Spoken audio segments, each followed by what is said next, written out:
¿Razonamos siguiendo las leyes de la lógica? Pues para descubrirlo, hoy vamos a hablar sobre un curioso experimento, conocido como la tarea de selección de las cartas de Weyson.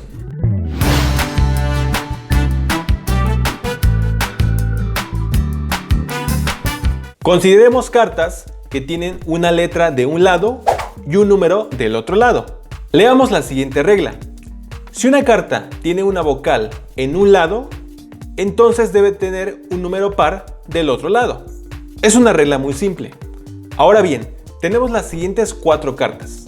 La primera muestra la letra A, la segunda muestra la letra D, la tercera muestra el número 6 y la cuarta muestra el número 3.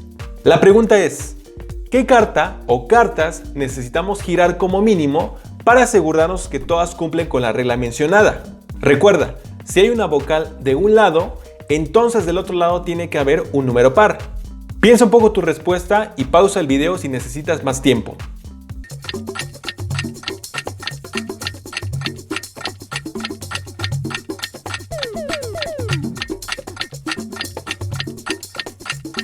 ¿Cuáles seleccionaste? Ok, guarda tu respuesta porque daremos las respuestas correctas al final del video. Mientras tanto, analicemos otro caso. Cambiemos un poco el contexto de las cartas. Y ahora las cartas muestran una ciudad de un lado y un medio de transporte del otro lado. Leamos la siguiente regla. Si viajo a la Ciudad de México, entonces lo hago en auto. Ahora bien, tenemos las siguientes 4 cartas. La primera muestra a la Ciudad de México, la segunda muestra a Puebla, la tercera muestra a un auto y la cuarta muestra a un autobús. La pregunta es, ¿qué carta o cartas necesitamos girar como mínimo para asegurarnos que todas cumplen con la regla mencionada? Recuerda, si viajo a la Ciudad de México, entonces lo hago en auto. Venga, ¿cuál es tu respuesta? Nuevamente, si necesitas más tiempo, pausa el video.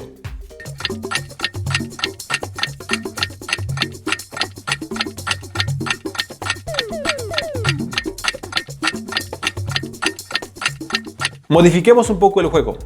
Y ahora, en vez de hablar sobre cartas, hablemos sobre copas.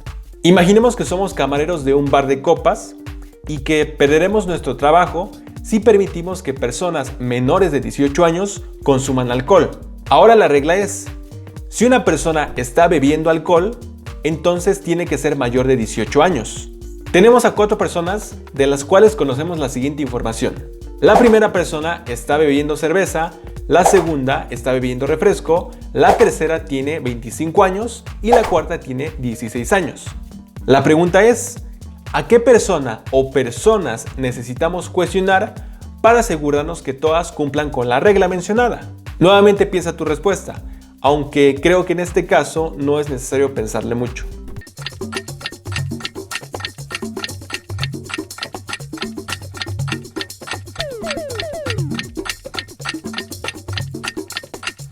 Bien, ahora daremos las respuestas. En el caso 1, debes voltear las cartas que contienen a la letra A y el número 3. En el caso 2, debes voltear las cartas que contienen a la Ciudad de México y al autobús.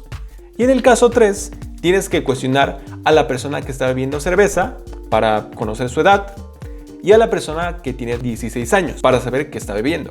Espera, ¿acaso contestaste los 2 primeros casos de forma incorrecta, pero el tercer caso de forma correcta?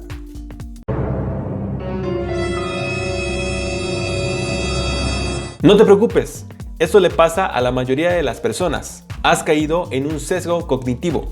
En los 3 casos se muestra una regla de tipo condicional, la cual tiene exactamente la misma estructura.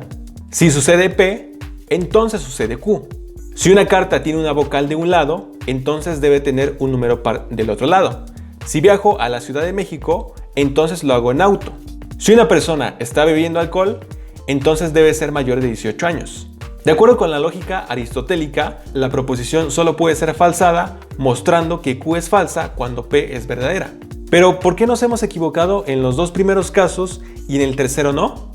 Según Weyson, propone que esto se debe a alguno de los siguientes sesgos. Sesgo de confirmación. Lo que muestra es que ante una regla, la tendencia natural es confirmar y por tanto hay dificultades para falsar la regla. Esto explica por qué algunas personas solo eligen la carta con la letra A, pero no la carta con el número 3, O bien la carta de la Ciudad de México, pero no la carta del autobús. Sesgo de emparejamiento. Lo que muestra es que los participantes tienden a elegir las cartas que son mencionadas de manera explícita en la regla, P y Q. Ello explica por qué algunas personas eligen la carta con la letra A y la carta con el número 6, o bien la carta de la Ciudad de México y la carta del auto. O bien, quizá interpretaste la regla condicional como bicondicional, si P entonces Q y si Q entonces P. Es decir, el tercer caso se adapta más a nuestras vivencias y por lo tanto resulta más fácil vigilar a un menor de edad que no beba alcohol que una carta con número impar que no tenga una vocal. Entonces la verdadera pregunta es, ¿razonamos siguiendo las leyes de la lógica en cualquier situación de la vida, así como lo hacen los algoritmos de las computadoras? Buisson nos dice que razonamos de acuerdo con el contenido de las diferentes situaciones del contexto, siguiendo estructuras lógicas, que a veces sabemos resolver y a veces no. Nosotros los humanos no estamos capacitados para resolver problemas de forma general, así como lo hacen las computadoras, sino más bien los resolvemos de una forma más adaptativa. Es por ello que los humanos son únicos.